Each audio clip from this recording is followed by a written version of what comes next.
Sahabat pekerja, kalau tadi Cing Yunus sudah cerita bagaimana penghasilan seorang TKI yang sukses di Korea, lebih kurang kalau dikurskan ke Indonesia sekitar 30-an juta. Kebayang, di Indonesia itu level sudah level manager. Tetapi ya ini masalahnya, semakin banyak duitnya, hasrat menghabiskannya itu dalam 2 pekan selesai. Nah ini yang akan kita ulik bagaimana solusinya untuk sahabat pekerja, khususnya buruh migran. Cing, Nah, ini kan menarik, Cing. Kalau di Indonesia 30 juta tuh waduh, itu udah kaya, Cing. gede banget. Udah gede banget. Tapi kalau di Korea kan tadi Cing dulu sempat bilang 2 pekan habis sih ya. Iya. Ini gimana sih gara-gara? Ya itu cerita dari teman bahwa teman di sana bilang, dia bilang Bang Yunus, nih adik-adik kita nih perlu perlu di advice lagi lah. Itu artinya gaji mereka untuk tetap bisa save kayak gitu. Nah, jadi gini sih menarik ya. Dari ketika Ane bertemu dengan beberapa petinggi senior di migran di Korea kayak gitu, dia bilang gitu, Bang, sepulang dari Indonesia, bikinlah wadah buat kami gitu, buat para purna. Sebertahun-tahunnya apapun kami di Korea, tetap kami akan purna gitu. Nah, purna inilah yang belum banyak digarap oleh sektor yang belum banyak digarap oleh orang-orang lah kayak begitu ya, belum mikirin kayak begitu.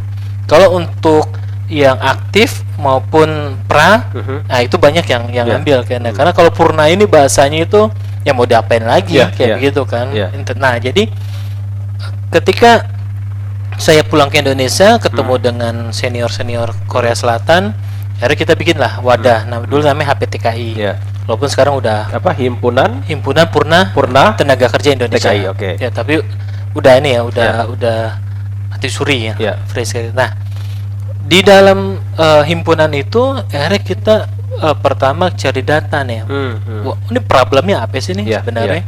Problem dasarnya apa kayak gitu. Setelah kita menemukan problem dasarnya itu, baru kita bisa nyari solusinya kayak begitu kan. Nah, problem dasarnya itu adalah ya masalah satunya itu culture sih sebenarnya. Ketika mereka bekerja dan mendapatkan fasilitas yang lumayan, pendapatannya lumayan. Kedua, di Korea apa sih Bang yang nggak tersedia kayak gitu.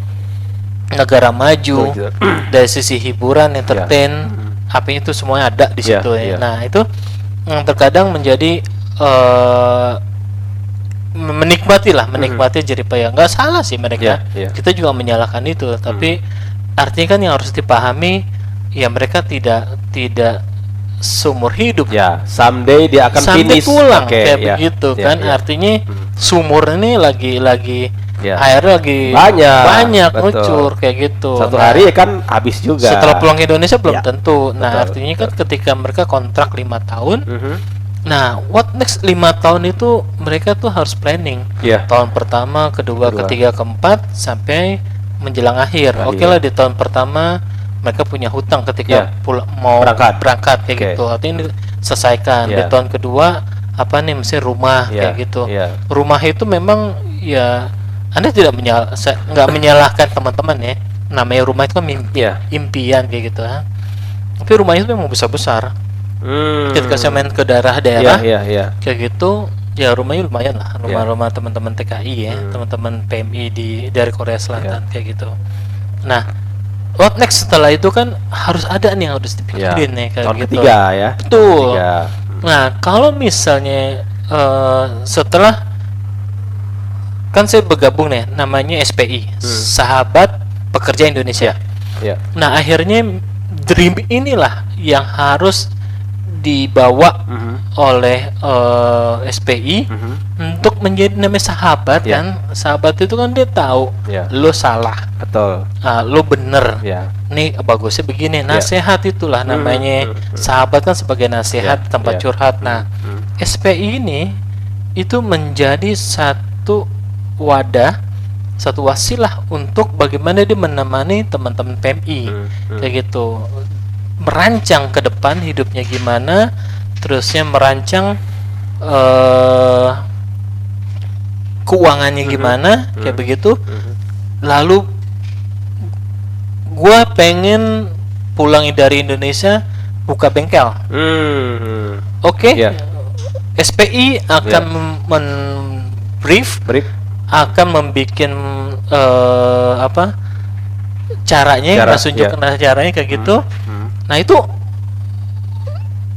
harus tahu tuh. Wah. Nah ketika dreamnya itu udah ada, gue pengen pulang ke Indonesia punya minimarket. Nah saya pengen punya satu perusahaan ini.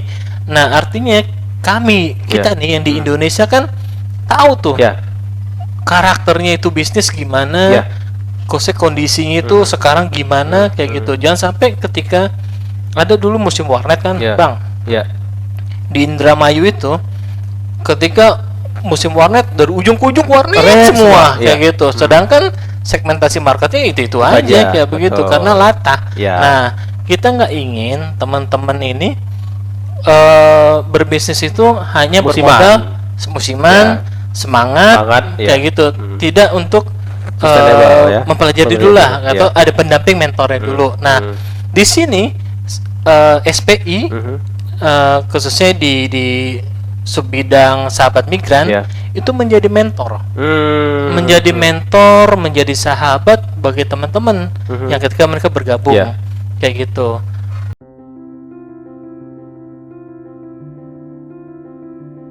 Berawal dari sebuah keprihatinan demi sebuah harapan untuk sekedar hidup layak dari para pekerja, kami belajar untuk memberdayakan diri kami sendiri. Kami bahkan belajar untuk mengadvokasi sahabat pekerja secara mandiri. Kami telah memulai kolaborasi proyek teknologi informasi, lokakarya sahabat pekerja, dan expert sharing dengan menghadirkan pekerja profesional di bidangnya. Ayo ikut menjadi bagian dari perubahan besar bangsa ini bersama Sahabat Pekerja Indonesia.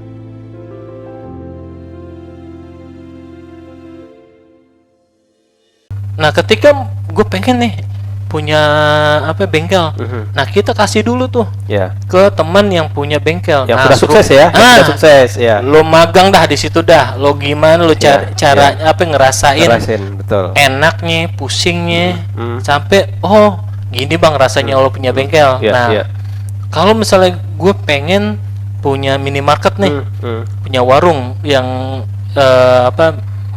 modern, kita cemplungin itu bang, kita cemplungin ke mitranya SPI yang udah punya, ngerasain dia tuh, bisnisnya ternyata gini nih, salesnya ternyata gini cara itu, sampai akhirnya dengan cara begitu kita mengurangi tingkat kebangkrutannya dia. Kayak gitu. Berarti SPI itu jembatan ya sebenarnya. Kita mempertemukan antara expert di daerah dan mereka yang mau pulang, yang punya duit, itu kita kawinkan. Betul. Jadi ada satu kunci itu adalah networking. Nah, SPI ini menjadi hub. Jadi hub dari teman-teman. Ternyata di Sragen ada beras nih. Nah, SPI dari sisi di bidang ekonomi mungkin SPI nanti bisa bikin koperasi. Cara ngebuangin ke sini nih. Nah artinya ada 1-2 mata rantai yang kita tebas. Nah kita bisa masukin. Nah di sini untung, di sini juga untung. Di sini marginnya tinggi, di sini dapat harga kompetitif. Begitu. Nah dream itulah sebenarnya yang pengen kita bangun di SPI ini, dan memang itu prosesnya memang berproses kayak gitu. Kita harus mensosialisasikan dari mulai mereka mau bekerja ke luar negeri sampai mereka masa aktif, kita dampingin terus sampai mereka masa purna. Nah artinya ada 3 tahapan ini yang harus didampingi, dan jangan lupa juga yang harus didampingin adalah keluarga. Nah ini keluarga gimana nih? Jadi namanya cerita yang TKI itu diiming-imingi, bisnis ini dapatnya segini. Itu yang perlu kita dampingin. Ada satu cerita menarik, Pak.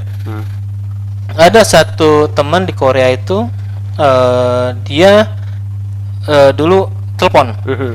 Bang Yunus, ini saya mau ditawarin oleh pacar saya untuk invest di sawit.